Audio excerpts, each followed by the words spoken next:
So what's up, Adam? How are you? Hi Jamie, long time no chat. How are you getting on? Yeah, I'm all good. I'm all good. Thanks, man, for coming on. Yeah, no bother at all. Good to be back. Yeah, you're the second return guest. Hong was the first one to come on a second time, and you're That's the right. second. Yeah, good stuff. But it has been a while since we chatted, actually, because I'm just thinking back, like, to, was a Munster Open. We were kind of sitting down having a chat there. That's right. Yeah, geez, it would be. Yeah, got a bit of lunch or something. Then everything came crashing down around us. Yeah, like the the chat we were having, like, was a lot different. Like you were talking about your plans to go pro and all, and obviously I was planning on having a much busier year competing. That's it. Like everything just got to be thrown out of whack. Like everybody, I suppose, like yourself with all your the planned competitions you would have had. I just kept thinking at the start of this, like, so let's say around February and March, I was like, the summer it'll all be back to normal, it'll all be blown over. Then we get to the summer and I was like, come September, the kids will go back to school, everything will be grand. And then when September hit, then it was like, 2021, this will be all, get this year behind us. But now it's looking like, how far is it going to go? Nobody really knows. Yeah, at the start it's just 2 weeks. That's what they told us. That's it, and I think everyone just kept looking to the next sort of block, as I said, summer, September, whatever it is. But now the sort of, for me anyway, the realization is hitting in that this might go on a bit longer than everybody expected. So we just sort of have to get used to shit and try to keep pushing forward in whatever way you can. Yeah, like, that was it. Like, you were looking at, like, at one stage you were looking at, like, even just from taekwondo point of view, like, will we get the World Cup in? And then it kind of, after a while, like, we got to about May, June, it was like, yeah, that's not going to happen. I That's know, it. to be honest, I think we'd be lucky if we even get the Euros in next year. Like, I was going to ask you that. What has there been any chat about that? Like, have they mentioned anything about whether it's going ahead or not? I haven't heard anything. I haven't actually asked the agent about it or anything like that. So we'll see. It's so hard to know, like, isn't it? It's just so, because even the way things are with flights, like, if we take, like, if we're not on like Spain's green list, or Spain aren't on ours, or, like, how does that work? Like, do countries have to quarantine for 2 weeks when they get there? Do That's some it. countries have to? Some countries not? Like, there's just all that stuff. Like, because I doubt we're going to get, like, obviously soccer is still going on and they're playing Champions League matches because they have an exemption, but I doubt we're going to get an exemption. Exactly. And then, like, even I was thinking, let's say if they did something where they tested everybody upon arrival or whatever, but like, then if you go looking for like cases, you're going to find them. Like, so if they go test what participants, there's over 1,000, you're going to find cases. You're going to have umpires, coaches, athletes, everybody having to either just not compete or go home or whatever. So that could throw the whole competition out of whack as well. So who knows? Like, Yeah. Yeah. It was Ariella said when she was on, it was something I hadn't even thought of, was like, at the weigh-in, are they going to be doing temperature checks with the weigh-in? Like, oh you get your Jesus. temperature check, like, you need to get that bring, you need to get that twice, you need to Yeah, get it off the thermometer, and you have to get it off the scales as well. that's two things you have to worry about then. Uh, Hopefully there'll be less worrying about the COVID. That's it. Yeah, yeah. Beating the scales and beating the thermometer. What? That's it. Like, yeah, then you're in. That's it. But do you do that every day? Do they check with, like, how would you even do it? Like, would they do it just at the weigh-in, or would they check? That's So it. every, Like, every day as you come in the door, do they check? Like, this is I like, know once with the taekwondo club, myself and Ryan, we check the kids' temperature every class, um, and they have to fill out a health form and stuff like that. I think yeah, the original recommendation was that it should be done every 2 weeks, but our COVID officer, I thought he read somewhere, like, to be fair, he's very knowledgeable around the area. He seemed to think it was just wise to do it every class. So it takes 2 seconds. We have a little handheld thermometer. Just check them on the way in the door, and it takes 2 seconds, so it's not that bad. yeah. Have you had anybody that had a high temperature you had to send away yet? Only once, one of the teenage lads, he hadn't actually been feeling well that day. He probably shouldn't have come down, but he came down anyway. Just he didn't really think anything of it. His temperature was high, so we had our little isolation room set up and stuff. So we went down there and waited for his dad to come pick him up. Went home. It was pure smooth sailing. Like, it was no problems, and there's been no cases through like the club so far, so we're happy days. We're keep going outdoors now at the moment, so the kids are loving it. Yeah, yeah. We've had a couple where they've got tested, and because there's one kid, he suffers with a chest infection, like, around this time every year. Right. So because he was coughing and had, I suppose, the symptoms. But like they knew that pretty much he doesn't, like he gets this every year, but they got tested, so they all got tested. So that was 3 kids were out of training for a while, and Yeah, we've had a good bit of that as well. You know, kids in yeah, school being close contacts and stuff, but it hasn't been too bad. yeah. Because even that, like because we were thinking as well, like, geez, we haven't seen them this week, because like that you'd notice like with 3 kids from the one family that weren't training, so geez, we haven't seen them at all this week, and then they came back. Then the day we actually said it, funny enough, one of them comes in the door and is like, "Oh, yeah, we weren't here the last 2 weeks because we were waiting for our COVID test results." But it came back negative. It was just Tommy had a cough, so we had to. But do you know what we're noticing as well, to be fair to like all the parents and stuff like that, like everybody's being fairly diligent and stuff with, like, if the kid does have a cough or they're not feeling well, they're not sending them. Like, they'll drop a text and say such and such a body isn't come to training this week, like, because he has a cough or whatever. So that's obviously then everybody doing their part and sort of helping with the slowing it down, like, you know. Yeah. How have you found the training outside? How's it been going? It's going good. Like myself and Ryan don't mind it. We've Keen Inns helping us out as well, actually, because trying to stick to them coach to student ratios. We just whack 2 jumpers on and we sort of keep moving throughout the whole thing. It hasn't been too bad. The kids are absolutely flying it. Like, you know, they again dress accordingly, and we keep them moving. It's all social distance and stuff, so there's no sparring, there's no pad work or anything. But like, there's some games we've sort of come up with that we can play. There's like loads of like shadow drills, plenty of technical work. So yeah, they're loving it. Like, and so we just need to maybe sort of come up with some little system maybe that we can grade them at the end of the year, just to sort of reward them for their hard work. But we'll sort of come up with that as it comes along. Yeah, it's great.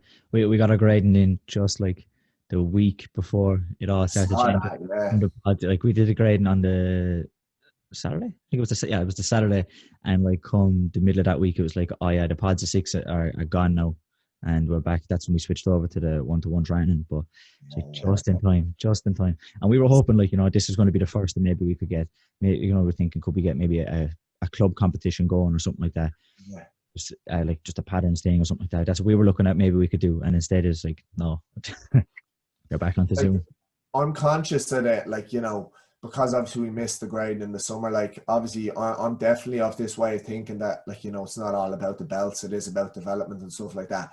But for a kid, it is sort of about the belt, like, you know what I mean? Like, if you think back to when you were that age, when I was that age, all you wanted was that next belt. So some of them now won't have graded in a year, or let's say one of them missed the Christmas grading for whatever reason, it's going to be a year and a half.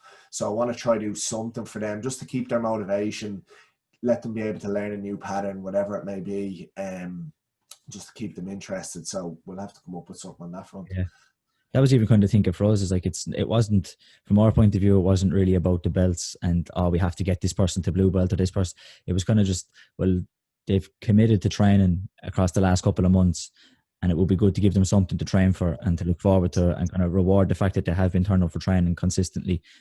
Like you said, they did miss a grading, so it was a good opportunity to just to do something like as you said, like a reward for the training, even throughout the shy times, really. Exactly. But like, even on our level, obviously we can relate to what they're going through, like, because you're the same, you haven't had any competitions this year, I haven't had any fights, like, and it can nearly be tough to keep that level of training going and keep motivating yourself when there's no real sort of, that's our prize at the end, getting a fight, getting a competition, that's your sort of what you're focusing towards. When you haven't got that, it can, like, I'm keeping going, but like, it can then tough sessions can be hard to get up and get done, like, you know, when you haven't got that thing driving you. So yeah, they're the same. Yeah, like you said, the fact is, like, even for us, like, when you don't know, when, like, there's been a long time where you don't know when you're going to get a fight, when you don't know when you're going to get a competition, it's like, it's sometime in the future. Like, if you knew, like, right, well, okay, there's none this year, but like next year, this date, that there's one definitely there. But like, I'm at the stage, like I said already, I don't know if the European Champions. So like, are you training for that Euros? Are you training for, like, when do you think you're training for next? Like, do you actually know, really? Well, like, Cage Warriors are doing another trilogy in December, so like, I'd hope to get on that. I was hoping to get on the last one. See, I'm in a little bit of a sort of shit situation at the moment. So I was set to make my pro debut last May, I think it was. Then obviously it got cancelled with COVID. So like, I'm 0-0 as a pro, like, looking to make my debut. the normal process, obviously, for anybody turning pro is, you know, get a few fights on smaller shows, local shows, and then push into the likes of Cage Warriors and all that type of thing. But because the smaller shows aren't happening, I'm not getting to get that 1, 2, 3 fights under my belt. So I'm sort of looking to go straight to Cage Warriors because that's all that's happening. But then they've got their signed lads, they've got their contracted lads who have to get their fights. They get first preference. So I'm sort of constantly like waiting for a call or like, you know, a step in or whatever. So it's a bit difficult in that front, you know. But actually, a funny one was the last trilogy there. I was going to go over with Ian Gary, my teammate, like, you know, he was fighting on it. But just with the Taekwondo club and stuff, we're having to quarantine. I didn't go, like, because I was like, look, I have to sort of be here for that. So one of the lads in the club, Leon, went with him. And Leon ended up getting a fight at my weight, took it on 3 days' notice. And it was against the one-on-one guy, I think. I had my eye on that fight. I was like, that'd be a nice one if somebody pulled out. So Leon was over there. He got to step in. He cut a serious amount of weight in 3 days. He didn't get the result, unfortunately, but he got the opportunity to step in. Like, so I was happy for him, but I was fuming at the same time. I was like, if I had been there, I could have got it. But hopefully on the next one, I'll get something. Yeah. It was a tough fight. Like he gave it everything. Like for what was it? As you said, 3 days notice. 3 days notice, and I think he cut 7 or 8 kilos. Yeah, And well, sorry, that it would have been 3 days notice for the fight. He weighed in on the Friday. He got asked to do it the Wednesday afternoon or Wednesday evening. So he basically cut the weight in 36 hours. Like, you know, apparently, like he struggled. I was chatting to him, but Leon's a dog. Like he got it done. Like, and he made the weight. And he went in there and he fought tooth and nail to the end. But next time maybe he'd be much more fortunate. Hopefully, anyway. Was he planning on going pro? Was that part of his plan? Yeah, eventually he moved to our team there, I think December, January, from a different team out in Drogheda, and he's made serious improvements since. Like, so he's along like the same lines as, like, you know, me, Ryan, Taka, probably Camille as well, like, you know, all ready to turn pro very soon, next fight probably. Yeah. Are you going to make sure you go with Ian this time? I think so, yeah. I'll have to, because if the same thing happened again, I wouldn't be able to live with myself. So, yeah, I'll probably head over and just see what happens, see if there's anything going. Yeah. So is that like the main plan? Do you reckon, like to get a fight in this year? Do you reckon like that? That'd be ideal, like, because you know what? Funny, like, as far as things goes, like, it's probably been my best year in terms of like training. Obviously with COVID and stuff, like, there's been no like holidays. There's been like, I wouldn't be a big drinker at the best of times anyway. I do focus on my training, but there's been like 0 nights out and stuff like that. So I've been training flat out all year. I've made great improvements. Haven't really stopped. Been very lucky with injuries. Hasn't really been any. So like, it would have been a great year to rack up a few fights and put all this to the test.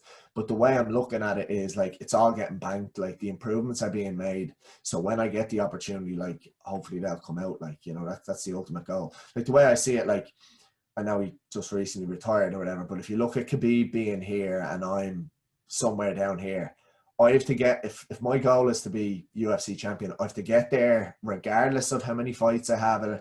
I have improvements to make that have to be made in the gym. So I just have to get cracking on them. So that's the way I'm looking at it. Yeah, I suppose, yeah, there's like I think of maybe hours just need to be accumulated, and whether you're fighting or not, you still have to accumulate them. Yeah, and like, the fights are obviously great they're great little measures along the way, and of course obviously you need them to get your name out there and stuff, but the hard graft has to be done, and that takes place in the gym, so that's still being done. So once these fights come rolling around, I'll be ready to just push on straight through, make my way up. Yeah. So like that, since last time you were on, I think, last time you were on, we did it, I suppose it's nearly 2 years actually, but I think that was January. And I think when the podcast came out, I think the podcast came out on the Monday, and I think you had your first amateur fight on the Saturday before. So I suppose so we recorded it in January, I think, wasn't it? Yeah, January. Yeah. And then, obviously it came out then a little while after. So I had my first amateur fight, and I took that on 5 days notice, or 6 days now, 5 or 6. Chris texted me one night just being like, what are you doing next Saturday? I had a Domino's ordered, and he texted me being like, what are you doing next Saturday? And I was like, nothing really. I was like, why is it? Do you want to fight? And I was like, Fucking right, I do, yeah. So cancelled the Domino's order. I ended up, I didn't even have to cut weight in the end because we did 77 kilos same day. So I didn't even have to cut. So did that, got the win, first round stoppage. Then Is that the head kick? Is that a head what? kick? Is that a No, head back kick? kick. Body back kick. Oh yeah, that was it. Yeah, Back I was kick, yeah, the old really, back kick. yeah. Can't go wrong with that. And then it was like about a week later, he sent me on a video of Marcus Lewis, and he was like, do you know this guy? And I was like, I don't know him, but I've heard of his, I think what might be his dad, Alfie Lewis, because Robbie Haw, who I trained kickboxing with for years, Robbie would have spoken about Alfie Lewis a lot, like from back in the day, saying he was a real high level kickboxer or whatever. So I sort of put two and two together. I figured that it was his son, and I was like, looked at him, I was like, yeah, he looks pretty decent. Chris was like, do you want to fight him next week in the Echo Arena in Liverpool on a Cage Warriors undercard? And I was like, yeah, let's go. Ian was making his pro debut. Ian took his pro debut on a week's notice as well, actually, against James Sheehan. So me and Ian travelled over, cut weight and all. Both of us had a fair bit to cut, got it down, and went into that. A little bit of controversy in that one. Like, I won. There was something like he was I think calling time to like fix his cup, or I don't know what the problem was. I sort of followed in, like, not because we had just broken out from a clinch, and I pressed forward and I was throwing shots, and like, so when the referee sort of realized he was trying to call time, or I don't know what the problem was, could have been winded, could have been a cup, I genuinely don't know. So the ref called the fight, and he was a Liverpool lad in Liverpool, so the crowd wasn't too happy. There was a lot of booing and shit. So obviously, you know yourself, you want to win a fight on your terms and stuff. So at the time, I was just a bit like, this was a bit sort of, it was a little bit anticlimactic. So I was like, let's fight again, just to sort of put it right.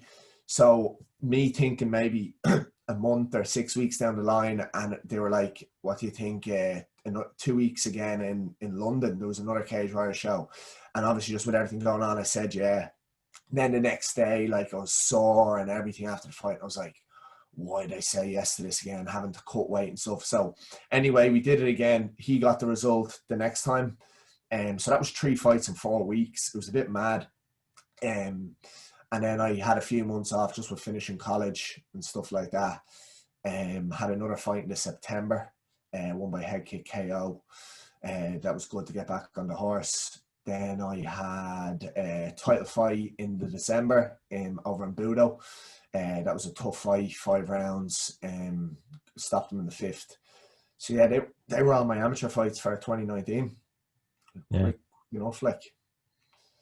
Yeah, that was like that. Those 3 fights in 2 weeks or 3 weeks. It was that was like that's like a taekwondo schedule there. That is. Yeah, that's it. It was mad. Like, just kept coming, and like, I never like to say no to a fight. Like, you sort of have to take it.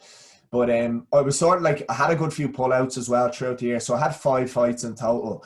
I should have had 7 or 8, to be honest. There was a Clan Wars in June that I was nearly on. There was a pullout. I was supposed to step in, and the guy I was supposed to step in with ended up pulling out. The Cage Warriors card that was in Cork in the November. Myself and Ryan were trying to get a match for that. We had matches and they fell through, and we didn't end up getting on it. There might have been another one. So it definitely should have had 7 fights. I got 5, so we'll take that. Yeah. It's like, you got lucky, I suppose. Like, because I think that Cage Warriors fight, that was for a title, wasn't it? Which one? The Cage Warriors amateur fights that you had. Like, yeah. So you happened to get on like a second fight. It was like, oh yeah, there's a title on the line here as well. Yeah, so like that worked out because the guy I was fighting, like Marcus, he was supposed to be fighting another guy, and I can't remember his name, and he had to pull out, and that was like supposed to be for a title. So of course Marcus still wanted to fight for a title because he was supposed to be doing it originally. So I just got to sort of waltz in there on my second fight and fight for a Cage Warriors belt, which was great. Yeah. Is Chris counting it as a Cage Warriors champion? Are you in the mix of how many Cage Warriors champions have been from the gym? No, we sort of only count the pros and that one. Just fair enough, like, so hopefully I'll get that pro one down the line. Still, he might throw it in though for the flyers, like, you know, when you're advertising the club. Yeah, for the advertising point of view.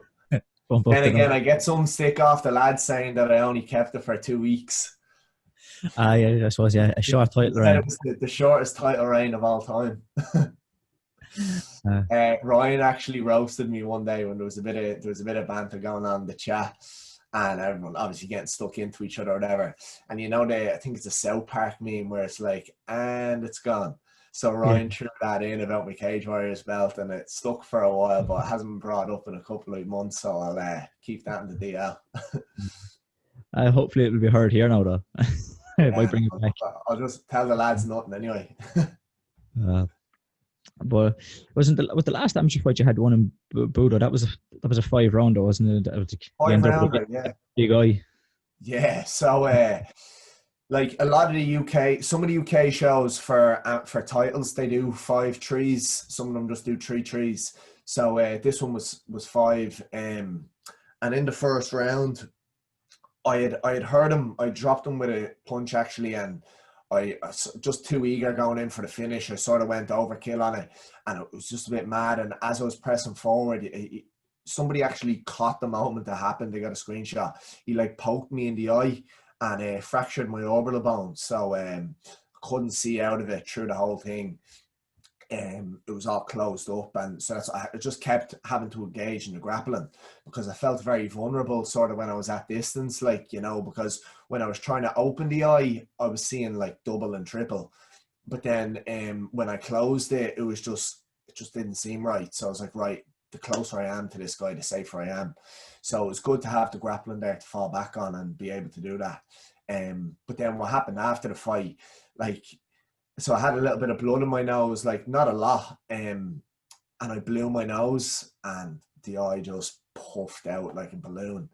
Again, the lads say they told me not to blow my nose. I don't think they did. I don't remember being told that, but it is what it is. Yeah. Was that was the fight where didn't Chris tell you that if you win this one, or if you win this one, you're a pro? That's right. Going into the last round, he was like, big round here, get the win, you're going pro. And I was like, right, let's go. So got the stoppage then. He probably should have told me that in the third, and I would have got the stoppage. Yeah. It was a good test as well, though, I suppose, like to test your grappling, especially like you've been like you offensively grappling, like, because I know from watching like the fight with Marcus that there was some grappling, but you were more so on the defensive side. So like for you to be able to attack and test that side of the game was a good opportunity as well. Definitely, yeah. And like, you know, even when I think back to them fights in my first couple, like in Liverpool, and like my grappling has come on so much since then. Like even on the defensive, like I was Marcus's game plan in our second fight, like, you know, he pressed me up against the fence for a lot of it, and he outworked me there, like, but I'd be very comfortable now and like getting off the fence and stuff like that was all still a little bit new to me, like, you know, at the time, and like just made big leaps and bounds there. And then, as you said, for the offensive side of things, I try my best to incorporate that in the gym, like, you know, and constantly work on my weak areas. But like, you know yourself, you're always sort of, the striking is always going to be my first go-to. So it was great to sort of be forced to try it in a competitive environment, like, you know, because any other scenario, I probably wouldn't do it. In a fight, I'll always stick with my striking.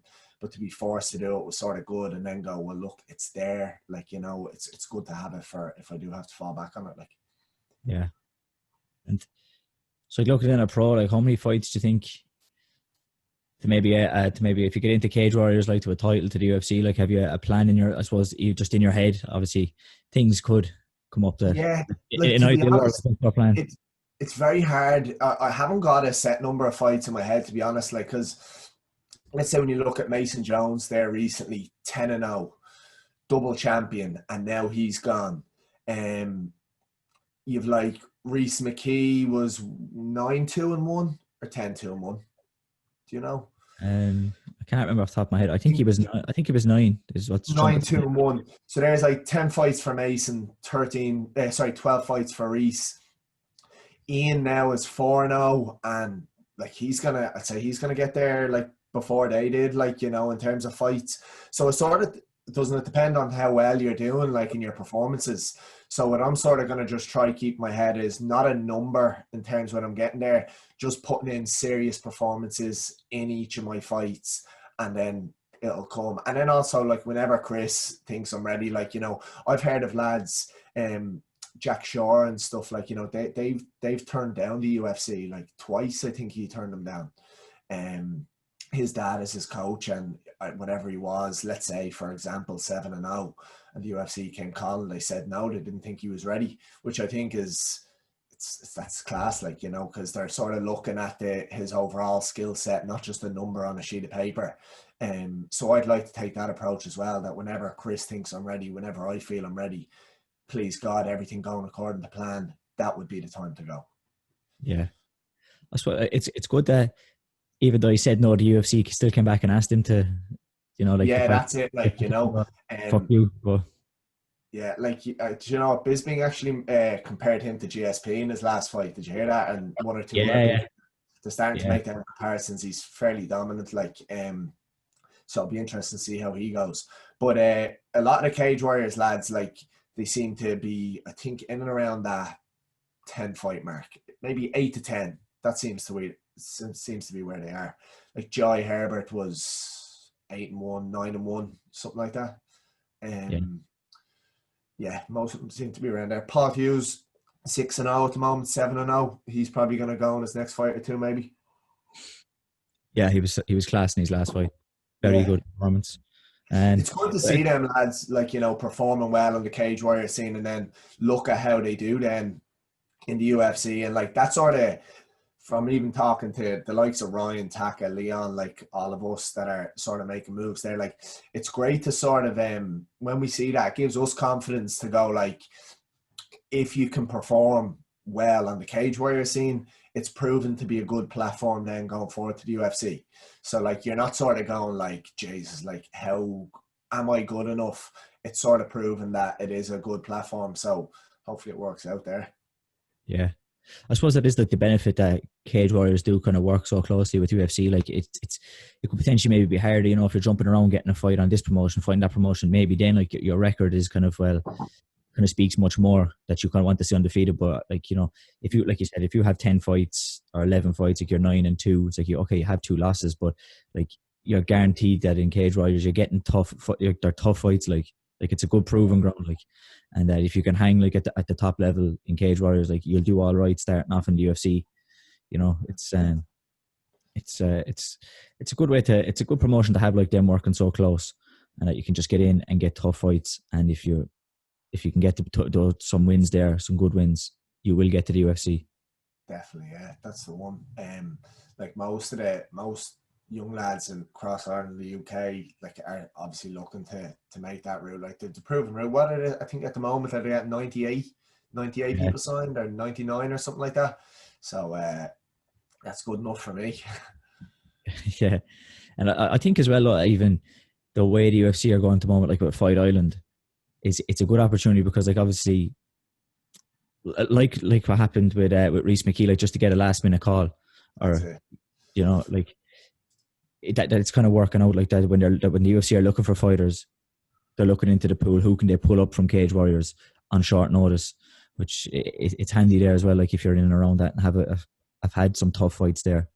100%, yeah. Like, you know, the European scene as well, like, you know, there's obviously more fights happening around, like, the UFC, in the UFC, like in Europe, like, you know, so obviously it's handier for them to pull the talent from Europe, like, you know, for them fights, I'd imagine, from cost point of view and stuff, having to fly people in. So yeah, that's handy as well, like, you know, from a development point of view.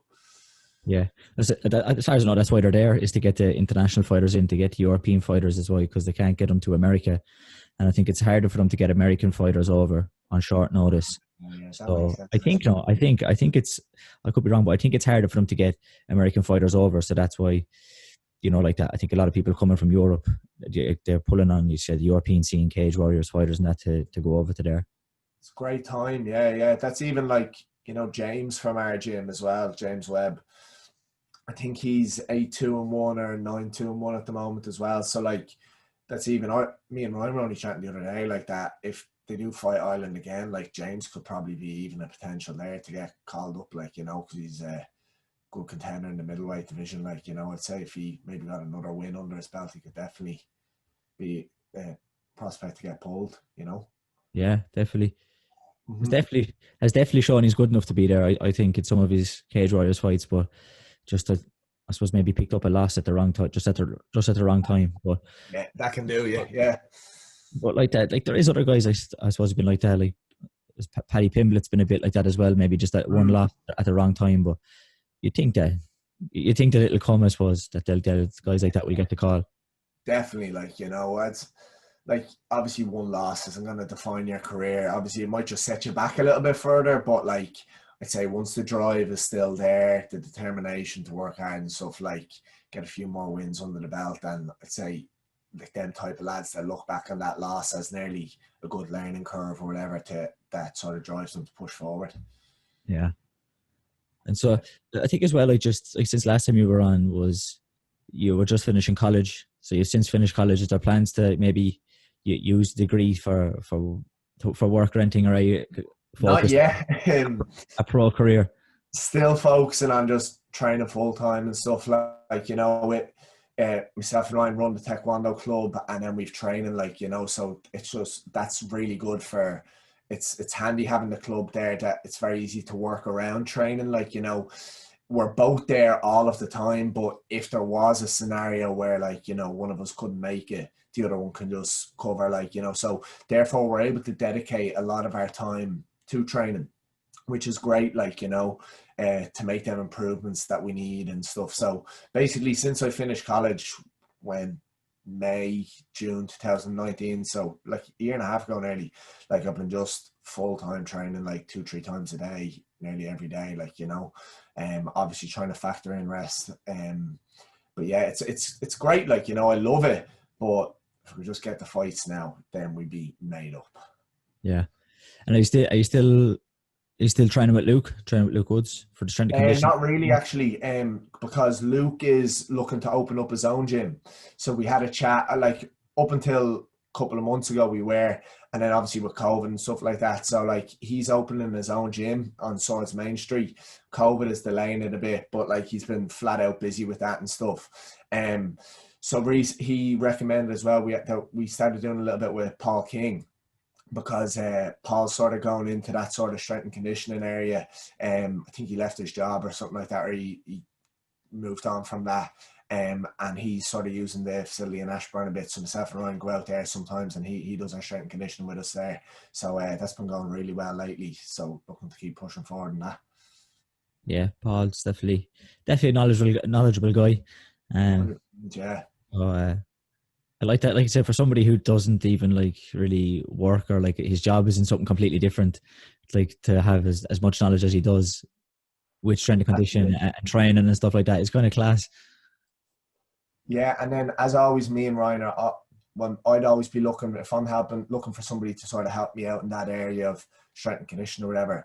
You want to, I think anyway, trying to get somebody who has a good knowledge of the sport is good. Like, you know, so somebody who has a bit of combat experience and knows the sport, like, because they sort of know what's involved. Obviously, the energy systems, all that different type of stuff. They're not sort of having to learn what the sport is about and the demands of the sport. So it's great to have that, like that, you know, you don't have to really explain things to people, you know. Yeah. Do you think it's a benefit yourself though, like the fact like your degree is in sports science, so you have some base knowledge that you're bringing to the table yourself as well? Definitely, yeah. It gives, like, I I don't use it as like to give myself an opinion really. The main reason why, like, I started working with Luke originally, and now like we're working with Paul and stuff, like I find like I think we might have spoken about this before. I can program, let's say, for other people, or if somebody asks me, like, you know, oh, what should I do here, and give a bit of advice, but I just can't do it for myself. I second guess everything. Like, you know, you might be the same. Like, for when you're doing it for yourself, like I want to. I'm not happy with anything. Like, I'm like, oh, I should be maybe doing a bit of this, bit of that. No, I need this. So like, I just wanted to like delegate that to somebody else and say, just tell me what to do. Like if you tell me to stand in my head for 10 minutes a day, I'll do it. Just tell me what to do. So it sort of takes that thought process away from me. And I love going to a session and being told what to do and not me have. So let's say if me and Ryan were doing our strength and conditioning sessions before when we weren't working with anyone, I'd go in and say, we'll do this. And then I go, actually, hang on, maybe we should add in some of this. But when I just get to come in and somebody says, this is what you're doing today, bang. The way it is in swords, like with Chris, I don't get an opinion on what we're doing in the session. Chris comes in and says, we're doing this. And that's the way it is. And I just have to focus on working hard. So that's what I want in my strength and conditioning area, which is, I really like that. Like, you know, my job, just work hard. It's handy. Yeah. Yeah, I definitely like even the same, like with me and Jess do some strength and conditioning sessions. It's like, it's much easier, I find, nearly for me to come in and go, right, like, write that, right. That's what you're doing. Right. And like, I'll answer any questions or help any technique issues or anything like that.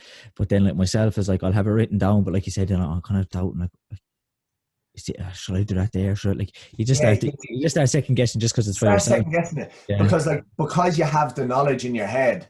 So it could be something for me, like for ages, it was something as simple as, let's say, squatting form. Let's say I'd be like, right, I'm going to adopt this type of a squat because I want to develop that. And it's like, but then maybe I need to work on this, because you're always going to, for me anyway, I'm always like not doubting myself, but like you feel like you have to work on anything. It's probably a good trait to have because of obviously wanting to improve every area. But I'm like, so let's say I'm like, I'll adopt a powerlifting style of squat because I need to work on this. And it's like, no, but then I should be doing this because I need to work on that. But then I need to work on this, and I need to work on everything in my head. Like, whereas somebody else might come along and go, no, you're grand with that. Don't worry about that. You need to work on this. But in my head, I have to work on everything. So like, that's just for me, that's where it messes me up. So having somebody else telling me, it's fucking works out great. Yeah, I'd be the same like that. I think you're kind of thinking, but like you start off in your head, like you said, you maybe want to be, I'm going to focus more at the moment, or maybe on like you said, a squat, or maybe I'm going to focus more on the hip hinge, or I did like a vertical pull or something. And then you're kind of like, well, I didn't do any of this type of movement. And I was like, well, geez, I have to do some of that. And or do I, or, you know, sometimes you might need somebody just to tell you, like, before you know it, your session's 2.5 hours long. Like, yeah, that's it. Like, and you're kind of switching it around, and like, sometimes I have to just reset myself, like, no, like stick to the plan. Or like sometimes, like, I think, like you said, you have the benefit there of somebody to go, no, don't worry about that. We'll get that in at another point over here. You know, like just don't worry about that. We're focusing on this for the moment. Just do this. Can be a benefit. Yeah.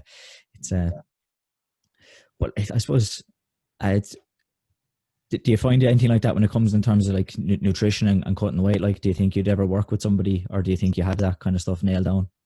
I do feel pretty confident in that area, but again, sometimes I second guess things. So I was thinking about for my next one of maybe working with somebody and, I don't know, like getting to give me like sort of like a plan for fight week or something like that. But then at the same time, one thing I do often think about weight cutting, a big part of it is specific, obviously person to person. And like, there's nothing like knowing your own body. Like, there's no sort of qualification you can do on weight cutting, really. Like, you know, you need a good knowledge of physiology, nutrition, and then it's about applying that knowledge to cutting weight. Like, you know, a lot of it is trial and error, experience. Like, you know, some of the best nutritionists and physiologists in the world, if they're working in a different field, like, they probably wouldn't be good at helping you cut weight because they've never done it before, or they don't know sort of, you know, the ins and outs of doing it. So I don't know if there are certain people around I know who maybe specialize in it. I could talk to a few of them, but generally I feel like I have that side of things nailed down, and I have all stuff written down that have worked for me in the past, that hasn't worked for me, and a good system now. So I might just stick to myself on that. Yeah, never know. Like, you've been published in terms of weight, like, so people might be coming to you soon. That's true. Yeah, got the thesis published. That was actually deadly. John Connor, he was doing his PhD. He's still doing it actually because of COVID. It delayed things for him. So basically, he's doing like a series of like different protocols for using hot baths as a method of cutting weight. So the one we focused specifically on was like salt versus no salt. And then I think he did one comparing different temperatures maybe. And then actually he was doing another one comparing the different types of salt. So like Epsom salt, magnesium, maybe, I don't know, different things he was putting into the baths to compare the weight loss. So that was actually pretty interesting to look at it in the results. And was there much difference from your, like the one you were focused, was there any difference between salt and no salt? Overall, we didn't really see much of a result. And even I noticed that before when I was cutting weight, like sometimes just on stuff I had read before and stuff I'd heard, like I was like, have to have salt, have to have salt. So I'd nearly be sprinting up to the shop to get salt. But now, like if I was cutting, if I had salt in the house, like if I had it in a bucket there, I'd throw it into the bath. It's not going to do any harm. But if I didn't have it, I'd just go without it, like just get the temperature up and about 41, 42 degrees and just cooking it, like. Yeah. Because you kind of think that, like with like the Epsom salts, you think like there's some magical thing, like you put them in the bath and it just sucks the weight out of you, like, but it's That's not it, really yeah. it. Well, like just I wouldn't think it's doing a whole lot. Like it's the hot water that's you're making. Like at the end of the day, you're look at the sweat. So like, and the salt isn't going to do massive amounts to that. But It's even going to the temperature of the water. a big thing that we sort of picked up on when we were doing it and stuff. So we had this worked out. I can't remember the exact numbers, but like if you look at the total volume of a bath, can probably hold, I don't know how many liters of water, but a fair amount, like, you know. So if you put a kilo or 2 kilos of salt in, was that what you put in? Most people, that's what I do, kilo or 2 kilos of Epsom salts. When you look at that as a percentage of, like, so what percentage of that water is of salt water, it's very, very little. Whereas there wasn't many studies done in the area, but in it, like sort of in the lit review and stuff for my thesis, there was studies done on like divers and stuff like that, looking at dehydration and stuff when they were diving in different salt concentrations and stuff. And a lot of them were being done in like 15%, let's say NaCl, so sodium chloride. But like we're probably, if we put a kilo or two of Epsom salts into a bath, you're probably talking 1 or 2%, if even. So maybe in order to hit that 15%, you'd have to put bucket loads of Epsom salts in. Do you get me? Yeah, yeah, yeah. So That makes you sense know as well. what? I really want to try that the sweet sweat stuff that I spoke to you about before. Yeah, it's it's very good. Like it makes a big difference, especially like I suppose you know like when you're on that, like I suppose if you're in the sauna and you're in that the first stint you're in there and you want to get, like, it's usually going to be the longest one you can do. Yeah, Like if it's taking you 20 minutes to start sweating, just to exactly. start it, like that's 20 minutes that you've kind of taken away, like whereas this might reduce it down to 10 minutes, so it's like at least that's 10 minutes extra in your first stint that you can bear where you're sweating. And actually when you look at the ingredients, I don't know if it's anything like that impressive. Like it might just, like when you read it, it sounds like it's just like Vaseline pretty much, and with a certain smell, a couple of other bits added in. And I don't know if it's like it blocks your pores or whatever when you put it on, so that then you just sweat more. Like so, you have to sweat harder to push it out, so you sweat more and quicker. Um, but like that, it definitely works. Like I definitely found that sweat way quicker with it on.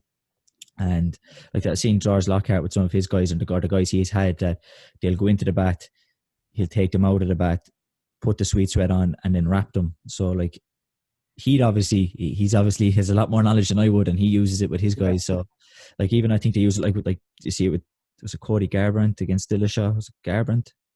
I think it was Cody Garbrandt, or maybe it was Dillashaw. It was one of the guys for that fight. He was working with them, and that's what they were doing: into the bath, out, sweet sweat on, and then wrap. Very good. Yeah, no, I would like to try because I've never given it a go. Like, but again, when I'm always, whenever I'm doing sort of stuff like this, or if I'm looking for little methods, I'm always looking for stuff that, like, you know, there can definitely be no negative effect to. Like, you know, like, so for example, if you try a different, maybe a different diet or even a different method of water loading, like that can backfire on you. Like, you know, if maybe if you, let's say water loading, if you leave it too close to the way cut, the way in, if you, I don't know, if you mess up the diet, try new foods, whatever, that can actually go against you. Whereas putting sweet sweat on, like, it's not gonna add weight, or like it can't go bad for you. It can just not work. So there's no Yeah. harm in that. So that's why Yeah. I've no problem trying that type of stuff. Yeah, that was kind of my feeling with it as well. Was what's the worst that can happen? Yeah, Um, it's nothing like. but like that, even it because I find when you like layer up, like when you put on the like because I tend to cut a bit like using the roller, so like you put on the plastics, so I throw a bit on and just layer up. Then even with the sauna suit and a bit of run, like you're sweating in no time. Like it's good. Like I have a pair of grey sweatpants, and like it's coming out through them, like and everything. Like that's how much you sweat. Like I just find like it takes off so much, like, and because like you're not even having to. Like, it's not intense exercise, like it's Yeah. just if it's on the rower, it's just a steady pace. Like you're not even that tired after. Um, when we were in Bosnia last time, I was walking on the treadmill. Like it was a fast-paced walk, pretty much. And again, like it just gets you sweating. And like I said, yeah, But that's what it's all about. It's all about getting that bang for your buck when you're weight cutting, like, because like it's a shit time. Like nobody likes doing it. It's grueling. But like, so if you can make that sort of as short as possible and get the most out of it while you're doing it, that's what it's all about. So like that, if the best thing you got out of it was you had to spend 10 minutes less on the rower or 10 minutes less in the sauna, then it's a win, Yeah. It's a win And because 10 minutes doesn't seem like you're saving a lot of time until you're actually having to sit. It's like until you're until you're doing it, actually in it. Like 10 minutes is a long time that you're saving yourself. it's nasty. Yeah. Yeah. Do you tend to use the bats more so than sauna, don't you? Yeah, I prefer the bats. Like in the sauna, I just get that mad sort of pounding headache. Like the bats, and you know what? I love doing it sort of just in the comfort of my own home. Like like me and Ryan have a great system where like we basically shut off the upstairs. And well, actually, we're lucky. The bathroom is right next to our room, so like we just corner that part off. Just tell me, man, stay downstairs. There's weight cutting up here that you don't want to see. We're getting it done up here, and like we sort of we time it. Let's say if we're weighing in on a Friday morning, we normally start at, let's say we could even start at 10 o'clock on a Thursday night, leave it as late as possible, and just go bat, bed, bat, bed, bat, bed, and just keep going as many times as we have to. And yeah, it's sort of grand. Like, and obviously your house, like that you can get all your blankets and towels or whatever you need, and make sure the rads are on. Whereas, obviously if you're away, it's a different story. Like, hotels, you'll have to adapt there. Just make sure you have all your prep work done. But I like it that way. Like, but even if you are in a hotel, like, if you're down the sauna, there could be 10 other lads coming in and out of the sauna constantly. Whereas if you're in your hotel room, it's you and whoever maybe you're cutting weight with is there. You can just set yourselves up, put on a bit of music. It can nearly be quite enjoyable, actually. A little bit of therapy, like, just have the chats, the music playing, and it's great, like, but that's just my preference. I know some lads in the gym prefer the saunas. They hate the bats. Yeah. I've done the bat once. I could potentially try it again. I just felt I think like that I was at home and I didn't have a way of checking the temperature of the water or anything like that at that time. So I think like I don't think the water was hot enough. So I think then I was having to spend longer in there and stuff like that. So I think with a few adjustments I could find the bat all right. Actually, it was just at the time it wasn't the We've a best. little thermometer, like you got it in Boots for 15 quid or something like that. It's a little baby thermometer. It floats in the bath and it gives a digital reading. Like it's very accurate and it's dead handy. So like that, it's sort of good then because there's no faking it. Like, so if Ryan's in there and he's saying, like, that's a bit hot. I'm like, it's not, you're only at 38 or whatever, like, so I can turn it up on him or like that, let's say if you're just feeling overconfident or over motivated, let's say you lash up the hot, you think, I'll be fine. You get in and it's at 44, 45 or whatever. So it's good to have that gauge, and then going from weight cut to weight cut, like once that, let's say 41, 42, I think that's normally what we do, it's at that, you should be able to do it. So even no matter how hard it gets, you're sort of looking at it going, well, it's at what I always do. Whereas what you're saying there, I had it a few times when you're just guessing, it's very easy then, let's say you're struggling and you're just able to go, oh no, that's I'm after making that too hot. But like when you have the thermometer there, it keeps you accountable because you're like, no, it's not too hot. You're just being a bitch. Yeah, that was it when I like, because it's not the most comfortable. I don't think when you get in first. You know, there is that thing. It's like Oh, it's not yeah. it's not a relaxed like you're in the spa kind of bath. Like, you know, it's not one of them. And which, like, I think when you're not measuring, it's very easy to go, oh no, let's do it. Like, you know, but when you have it measured, and you kind of see the When you temperature. have it measured, Yeah, there's no messing. But you know what? Like it's ruined baths for me. Like I haven't had like a leisure bath or a recreational bath in years because of it. Like, you know, I can't get into the bath and enjoy it anymore. Just it's done. Like PTSD, PTSD. yeah, that's it. And it'll be like that forever. Because like even when I did try, like, you know, let's say if I had an injury or whatever, and I was like, I'll have a hot bath or whatever. And I wanted to get the temperature out, like get the thermometer out to see what temperature it was. And I was like, just enjoy the bath, like, but I couldn't, like I needed to see what it was. So now I've just accepted the fact that I'm done with baths. Yeah. I nearly had that in where we were in Germany, and we were after cutting weight, but then because we fought on the Friday, and yeah, the Friday and the semi-finals and finals were on the Saturday. You know, you were there, and it's like it was Paul said to us that he was like, yeah, like, you know, just maybe just a bit of recovery, like get into the sauna, and we were all kind of a bit like, oh, I don't know, but actually we got it. We got the bottle of water. We went in with a bottle of water each, and it was actually it was nice because you know you get a bit thirsty, you take a drink of water, and it's like, Yeah, you take a drink, yeah. stayed in it for 40 minutes, like no problem. But like, you know, then when you're cutting weight and you're like the 20 minutes, like 10 minutes even was a lot. Like I remember the last time I was even cutting, I was staying in for like, it was 5 minutes, get out for a minute or two to recover back. I was in 5 minutes lots, like, because it's just mad, isn't it? It's just so tough. Like, but like that, once you have your water and it's easy, you could just sit there, no problem. It's like you said, it's relaxing. That's them, yeah. Yeah, that's definitely a big help. I think the fact though as well that you have Ryan there, and Ryan has you, that you can do it together. Because there's been a couple of times where I've had to cut weight myself, so I've been in the sauna by myself, and it's hard when you just don't have that person keeping you accountable, and it's just you need somebody like, because like that, you know, especially near the end when stuff starts getting hard, and it's like, oh, I think I'll just get out now. And you need somebody saying, no, like, you're not getting out. Simple as that. Like, I'll hold you down on that bat if I have to. Yeah. Like, you know, and you do need that, like, you know, and it's good to have somebody there just checking you, even doing the time for you, so you don't have to look at the time. So you can just sit there and just focus on nothing really, just lie there, and somebody else is looking at the clock saying, right, 2-3 more minutes, helping you get dry as you get out of the bath, helping you get the towel set up, wrapping you up. It's a huge part of it.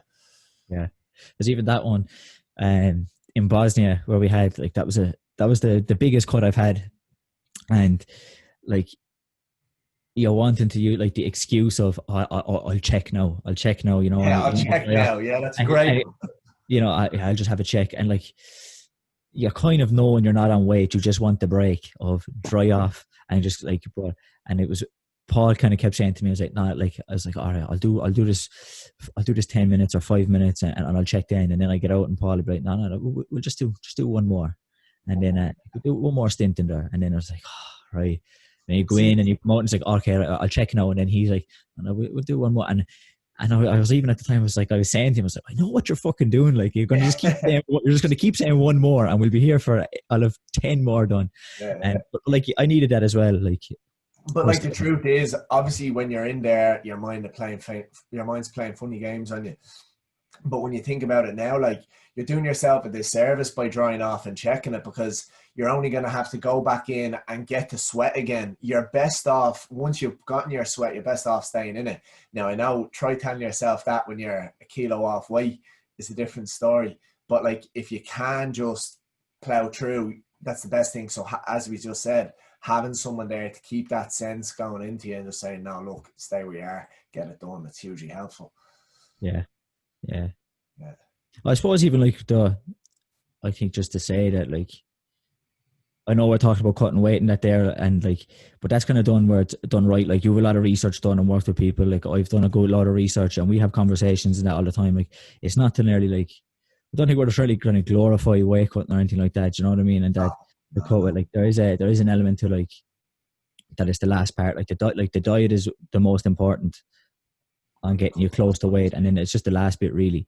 Like, because I do think sometimes that And I think it even happens in MMA just, but everybody is nearly sometimes people think it's a competition how much weight you can cut when it's not. Like, it's how much can you do without it affecting your performance. That's it. And then like sometimes like in this it's great then when somebody, like, it's so rare obviously that people do it. So when you get somebody else that's sort of doing it, it's good to have a bit of banter about it. But like that, it is important to realize that it should be done properly in moderation and, not too seriously. Like, I suppose just to throw out numbers, like I probably only in the bats in my last one probably caught three, three and a half, three maybe. But like that, I do as much as I can through diet. I sort of find myself as a bit of a weird one in that, like, I'm always quite lean sort of year round. So like most of my cut will come from sort of dehydration and stuff because I don't get up. So in a way, that's probably, it's nearly better as well for people to think, don't balloon up in terms of fat and then have to diet down, because then all your camp is based around weight loss. So be lean as much as you can where you can be. And then if you do have to do a little bit of dehydration, it's not that bad, as you said, once it's done in moderation. Like, some people are out in the piss every weekend eating chippers and Chinese, like, that's worse, I think, to 2-3 times a year. You have to dehydrate a little bit in a bath for a couple of hours, and then you refuel, rehydrate, and go perform. So Yeah. that's the way I sort of weigh it up. Yeah. Everybody's like, they see it like to dehydrate and they go, oh, that must be very bad for your health. Because that can't be good for you. And it's like, well, you're out, like you said, you're not drinking 20 pints across the weekend and the food that comes with it. And you're doing that every week. It's like, I'm sure like I'm probably healthier than you are across like just life in general, 100%. Because that's when you look at it, it's done for most people 2 or 3 times a year, maybe big ones or whatever. So yeah, once it's obviously done, and for anybody, like I'd say, if you don't know what you're doing or you're thinking, should you mess around with this type of stuff, talk to somebody. Like, if you're listening to this podcast, drop me or you a message. If you know a sports scientist or your coach, just talk to people. I would never say wing it, never wing it, like, because it's probably going to go bad for you. Yeah. And see that, but that's the thing. Like, I even find, like at the squad, like it just comes to a taekwondo point of view, and it might even happen the same just in like the gym, like yourself, that you can turn up to a squad session and somebody might see that, I don't know, you could be 5, 6, 7 kilos over, and like, I might seem relaxed and go, yeah, right, that's grand. But that's because like I have a plan in place, or like I have a plan that I know, right, okay, it's obviously it's not ideal, but like it's not the end of the world. Like there's a plan that come a couple of months down the line that I'll be at a certain weight and I'll only be cutting this much. But somebody might only see that and go, oh, geez, that fella's like 7 kilos over. Like, geez, and he's not panicking. And then he only cuts a bit at the end. So I'll do a bit of that and say, well, do you have the plan? Like, do you know, like, you don't know anything further than you saw he's going to weigh this on here and weigh on weight there. And then you have the other thing where it's like, because they only ever see you in the sauna, they don't know, like, it's like, oh yeah, sure, he was 7 kilos over at that point, and sure, he just got in the sauna and lost the rest. That's all they see. So like, sure, I'll do that. It's like, well, no, there's actually a load more other stuff around the process of it. Like, it's like, there was a plan with diet. There was a plan even the week before, like you said, with water load, carbs, salt. Like, there was all a plan that went with that. It wasn't that just you turned up and went, I'm going to sit in a sauna and put 7 kilos. Yeah, like that wasn't, that has never been the thing. Like, there's a plan that people don't see behind it. So I think like that, you do need to not just try and pick pieces from, I heard so-and-so did this and I heard so-and-so did that. It's like, well, what was the context of that as well? That's a great point. Great point, actually, yeah. Because I've often thought that, like, and I've nearly made the mistake a few times myself. You hear of somebody cutting X amount and you're like, oh, sure, if they can do it, I can do it. But like that, once you look into it a little bit more and you realize they're not cutting maybe what you think they are in the sauna, and as you said, priming the body to get ready for that, and the stages associated with it, it's very important to look into that too.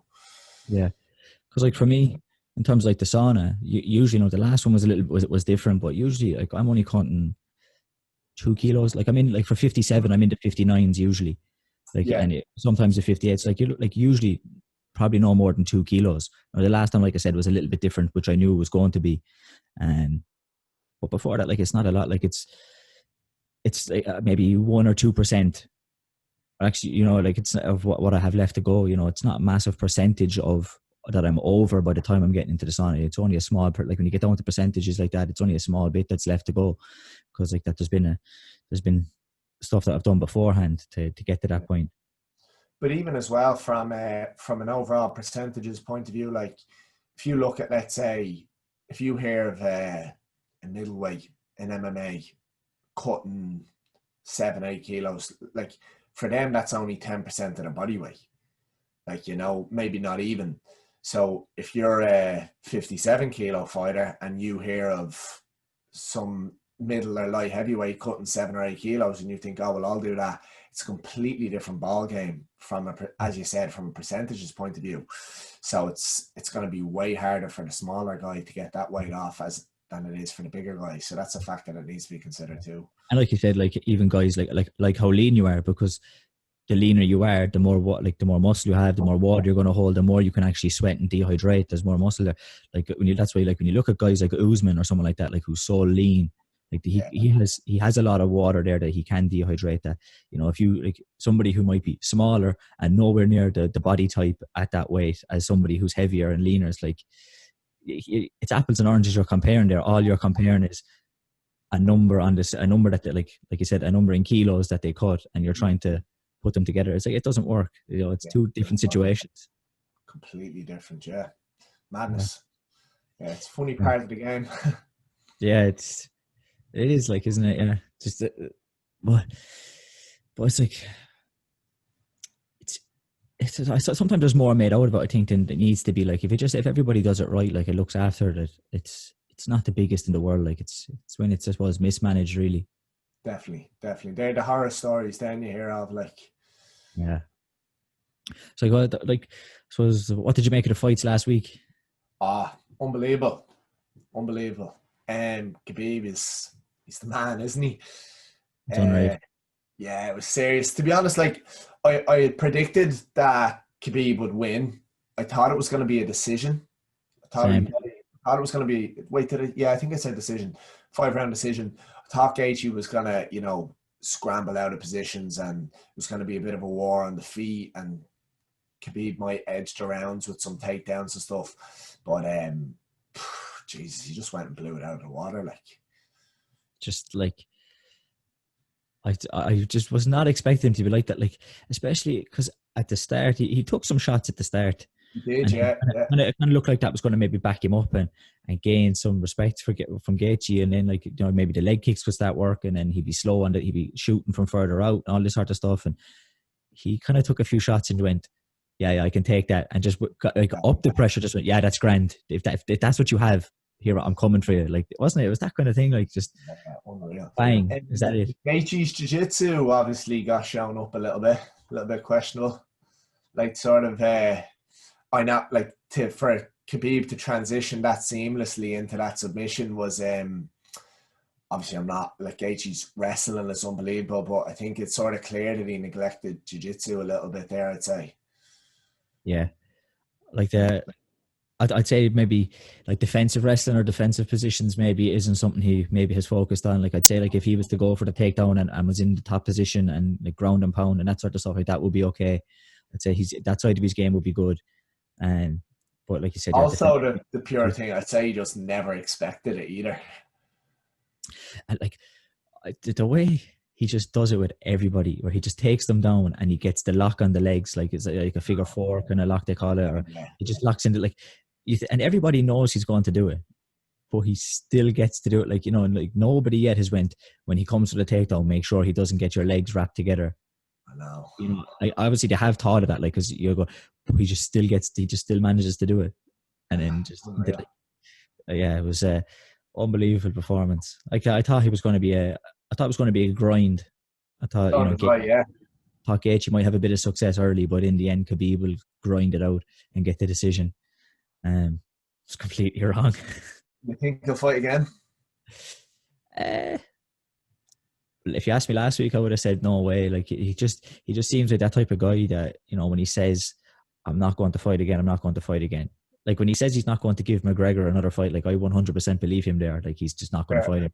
Like, he'd rather if he was still fighting and wasn't retired, and the UFC came and said, no, your next fight is to fight McGregor, I think he'd nearly go, no, take your belt. I'm not going fighting him. I'm going just give me fights away from the belt. Like that. It seems like he seems like stubborn like that. Like, and I think that's maybe why he won't come back, is because he could be a bit stubborn like that. But then, Dana White was saying like, oh, he thinks he might go to 30, and so maybe he will. I'm not too sure now. I don't think he'll fight again. Yeah, I think if he does fight, it'll be like, it might be, I don't know if they can come to something with GSP or something like that. I think it would only be one more fight to get to 30, and then that'd be it. Yeah. I just think now he could have been emotional making the decision. I don't know, but like he said, he seems a very sort of family orientated type of guy. Like, and he made a promise to his mom or whatever. So I don't know. I'm gonna say he won't. Say he's done. That's kind of I'm leaning more to that side, that he's done. Like I said, if you asked me last week about it, yeah, I'm leaning more to the side that he's probably not going to come back, which is a shame. But look, everything, like a couple of months down the line, like, he does his grieving over his dad or whatever, injuries heal up. Who knows? Like, he'll have a change of heart. But I'd say it'll be, if he did, it'll be a while before he does. Like, but my gut is saying no. But the thing was, even as well, like the pressure he brought on Gaethje, like, but it was like he barely even broke a sweat. Like, he's just so conditioned. Like Joe, he was like in the interview, like he wasn't like out of breath or anything, even like that. Do you know what I mean? Like, he was fresh. It was like, and the pressure he brought there. Mad. Yeah, it's just it's a lifetime of wrestling, isn't it? Like, it's ridiculous. Yeah, but you see, like, I think, and this is the thing where, I think sometimes, people say like, oh, McGregor isn't fit and all, like a draw, like, but he's not used to wrestling. Like, you probably see it. You can do stand-up rounds probably all day because you're just used to it. You just have this condition. You know how to pace. You know the feel. You can do just rounds, like, you're just, and you see it with like boxers all the time when they get older. Like, they just know how to pace. They can box rounds all day, like, and just not get hurt and not get overly tired because they just know how to pace it. They just know what to feel for. And wrestlers are the same, I think. Like, if they've been wrestling, they could wrestle all day. But if you take a wrestler and put him on the feet, they'll get tired way quicker. If you take somebody who's used to standing and put them on the ground, they'll get tired way quicker. And I think that's even, like when you look at McGregor, it's like, because he's not used to, he's mostly stand-up. Like, he could probably do stand-up rounds all day, take him to the ground, he'll tire a bit more. Khabib on the ground will just wrestle all day, every day, and just not get tired. Stand him up could be different, but the ground, he's just not going to get tired. 100%. Yeah, it's that sort of muscle memory and just knowing, as you said, what positions you can rest in and what positions when you have to go, when you can just chill out. Like, it's in all sports, isn't it? Like, anybody who's a specialist in what they do, they're just so efficient in sort of what they're doing. Like, it's deadly to watch. Yeah. I suppose with all the chat lately, who's the GOAT for you then? I actually haven't given it much thought, like, but have you not? No, because like I haven't fully set that like thought about an argument like for each person. Like, could be like if somebody says Khabib, like, fair enough. If somebody says John Jones, fair enough. If you say GSP, fair enough. Like, I haven't fully thought, like, I haven't given it much of a thought to, like, oh no, this is why this guy is, because he beat this guy. Like, I haven't given it that much thought. Like, for me, my favorite is GSP out of the three of them. Yeah, I like GSP is like my favorite. So I don't know if that makes, I don't know. Is that, do I consider him the GOAT then? I don't know, but who's it for you? I think so. Before, I wouldn't have said this, but I'm saying GSP now, right? And the reason is, it's not that I think he's so far ahead of the rest. It's that the others have sort of done themselves out of it. So if you look at Khabib, the reason why it's sort of easier to look at why they're not the GOAT rather than why they are the GOAT, if that makes sense. So Khabib hasn't got enough title defenses. Simple as. Not enough title fights. He's been so dominant, probably the most dominant fighter in history, but I don't think you can call him the GOAT, although I love him. Jones, the drugs, can't be the GOAT, in my opinion. A lot of people disagree with me on this. I There's probably lads would. in the gym I probably who would. swear by Jones, but I just think because of the offences, it rules him out, in my opinion. Yeah. Like I see again, like that's fair enough. Like if that's I think like you know if that's a qualifier that people put on it, fair enough. But like you have to accept like that. Like there was a point in time where everybody was like Anderson Silva, as we know, like was doing it as well. And like, do people still look at for a point in time he was the GOAT, and then like that's probably when he was definitely on steroids. You know what I mean? Like the time where he was the GOAT, like he was probably definitely on steroids. Now when he's not on the steroids and he's got older, like you know his best time of his career, where people consider he was the best, he was on steroids, and I think everybody was at that time. Like so, I think you know, I know like someone like Chuck Liddell isn't the GOAT, like, but would you be surprised if he was? You know, like But I you know, mean, and like, Peter Ortiz, like we know Brock Lesnar was, but like still people don't like still look at him as one of the best heavyweights at like in, for maybe a bit of time, and like I just think I think it was just part of the sport at a point in time, and you know, 100%. And like when you look at GSP, like I know he hasn't been caught, but he left that just the right time.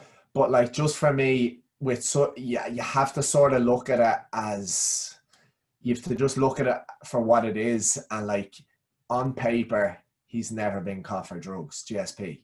Now we can speculate and we can make assumptions, but what's on paper is Jones has been busted, GSP hasn't. And just in my head, and the beauty of this argument is it can never be settled. That's what's yeah, great about it. First things first, we can all argue, we can all make a case for everyone, and you can never sort of completely disprove somebody because there's no way. But for me, yeah, it's just GSP. Like now, it's a big if, but if Jones hadn't had the charges, it would be Jones every day. When you look at who he beat, how he beat them, just ridiculous reign. But he's got that black mark against his name, and for me, you can't really take it away. yeah. Well, I think as well, see, and the thing, like I know we talk about like Khabib is undefeated, but GSP beat everybody. He fought, like, he lost fights, but everybody he lost to, he got to fight back. Matt Like, Hughes, he beat twice. twice, knocked him out. I think he knocked him out twice as well. He knocked, or maybe Yeah, knocked Matt him out once. Serra, then he avenged. He beat Matsera, and was there one more? No, that was it, wasn't it? That was it. 2 losses, yeah. But like with GSP and like Jones as well, like when you look at the people they beat, like they beat unbelievable caliber of opponent. I was only watching it back. Maybe like it was earlier in the lockdown. And I was watching GSP, like even against someone like against Frank Trigg. Like Frank Trigg was a solid fighter, like around that time, like a good solid fighter, and he just made shit of him. He just like the way he just took his back, even like the transition onto like the way he got he jumped on and got the 2 hooks. It was unreal. And I think as well, like even GSP in his last against when he came back against Bisping, that finish is one of the best finishes. Like to drop him with the left hook, the way he takes the back, slots in the rear neck, it was just an unbelievable finish. Like just unreal. The whole kind of sequence was unreal. Yeah, no, he's deadly. Like just so like such a systematic approach, like in the grappling, like just solid. Like Chris would use a lot of his stuff, and like he'd encourage us to study him a lot, like which we do. And it was sort of really only over the lockdown I actually started to watch his stuff properly. Like obviously I'd known how good he was and stuff, but like when I was sort of studying fights a little bit more, and I watched a lot of GSP, and I just went here on the feet as well. He was a killer. Yeah, Very good on the feet too. The way he used the jab, like bringing bring like a low jab up, the way he mixes the jab into the takedown was just unbelievable. Like just, but like that then could kick as well. Like use the leg kicks, like touching with the front leg, touching with the jab, and then is in on the takedown. Like, but it's so simple as well. Like, do you know what I mean? Like very simple but effective. Just that tactic of mixing the jab, mixing the front leg, like the leg kick into the like. It's just such a simple tactic, but he just had it so down that like just works against everybody. Unbelievable. Yeah. Now I do think like if Khabib stayed on, I do think he'd eventually become the GOAT. But Yeah. not going to happen, probably. Yeah. I think it'll be big as well what Jones can do at heavyweight, because like to be honest, I think okay, he won, but his last couple of fights haven't done him any favors at light heavyweight. Because like as you said, like when you look at the way he came through and came like when he first came onto the scene and he was blowing guys out of it, like he hasn't done that recently. You know, like very systematic approaches like on the feet and stuff, and has shown like that he is tough, like, and he can win a war. Yeah. But just guys like you just think that earlier in his career he would have knocked out and he would have stopped guys like Reyes and Santos and that, you know. No, I did think the Gustafsson second fight was very good. And obviously, he got the stoppage there. I thought that was a very good performance. But kind of since that, like Anthony Smith, I think you would when you see kind of what Glover Teixeira did to him, you think Jones should be doing the same and not going the distance. You know, like 100%. when you see the way Jan Blachowicz knocked out Dominic Reyes, you're looking at, well, why didn't Jones step in and do that? Like, who's a more technical striker, like who would have, you'd feel, had to take less risks of getting hit himself. Like, I just think these last couple of fights haven't done him massive favors. So we'll see what he does at heavyweight. And interesting to see, won't it? Yeah. What did you think of Robert Whittaker last week? I thought he was unbelievable. Solid. You know what? I love the right high kick that he dropped him with. I love the way he does that, sort of like that off the right hand, like the straight leg sort of coming in. It's lovely. Started messing around with it during the week there, actually. But yeah, I like Whittaker. I love his attitude as well. He's a good guy, like, you know. Yeah. I'd like to see that rematch now. I'd like to see him and Adesanya again. Definitely. He didn't seem too gone on the fight happening. Did you hear his press? He was sort of like, you know, I think he's sort of like the effort of preparing for him type of thing. Yeah. That's hard to know. I suppose it can be hard when you're just off the back of a training camp as well. And that's true. Yeah, give him a bit of time. I think he's got a kid on. Things aren't ideal either for training at the moment, you know. So yeah, I know. Yeah.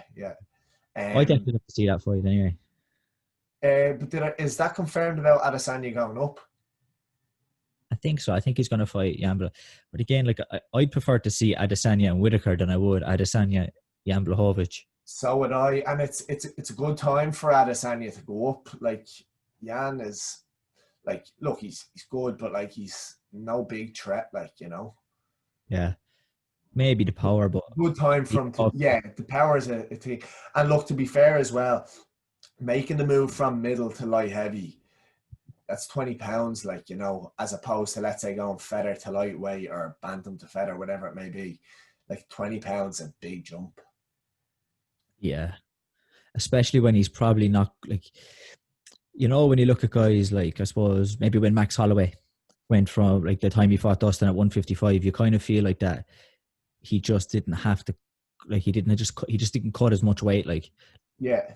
Like, he was probably like you would say, if he sits at 170, so instead of, like, you know, cutting the 25 pounds, he cut 15 pounds. 15, yeah. Whereas, like, Adesanya, you don't feel like that's kind of the sort. You don't feel it's a case of where he's just going to have to cut a little bit less weight. You kind of feel like he's going to have to grow into the division a bit more. Like, yeah. Like, he cuts feck all, like. Yeah, that's like Adesanya. I think for his last fight there, I think Ryan was telling me, I think it said it in one of the embeddeds.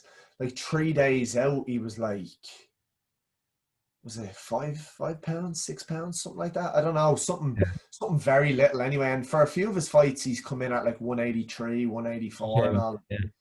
Yeah, definitely. I don't think it was this fight. I think it was maybe, could have even been the Whittaker fight, or was it I think it was Yoel Romero came in at 183. I think he did. Yeah, he doesn't seem to cut that much, so it'll be interesting to see how he fares out going up 20 pounds, like.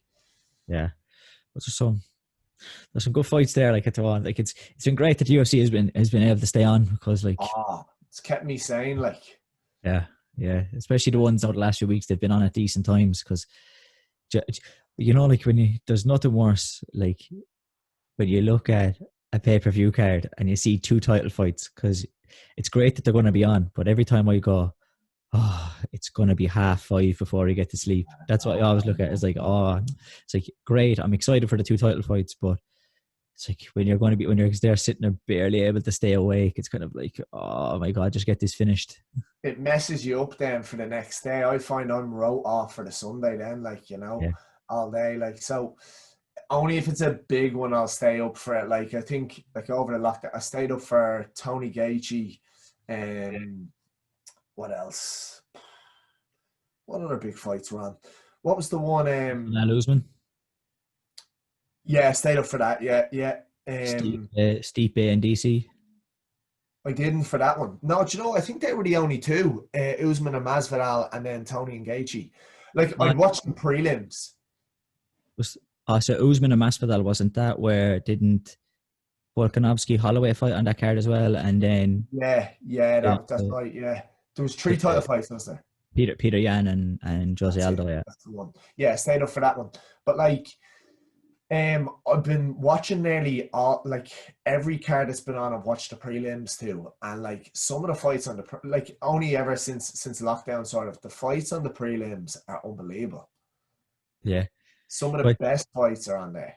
And do you know what I find as well about watching the prelims, and it's kind of happened now with your man Kazmat Chimaev, is like when you catch somebody on the prelim, like, and they kind of really impress, like, and you're kind of like, geez, I can't wait to see him again. And I was only saying this like to Eddie the other day, like it's and it goes back to even, remember like when McGregor was starting, it is definitely like the come up, like when you see somebody on the prelims, like, and you see like they're going through the rankings and you're thinking, Jesus, will he beat this guy? Or I'd love to see him fight this guy. And he's going up, do you know what I mean? Like it's kind of that journey of watching somebody building through, like, and seeing how far they get is very good. Yes. So by your man, you know that Georgian fella in the bantamweight division, jeez, I can't remember.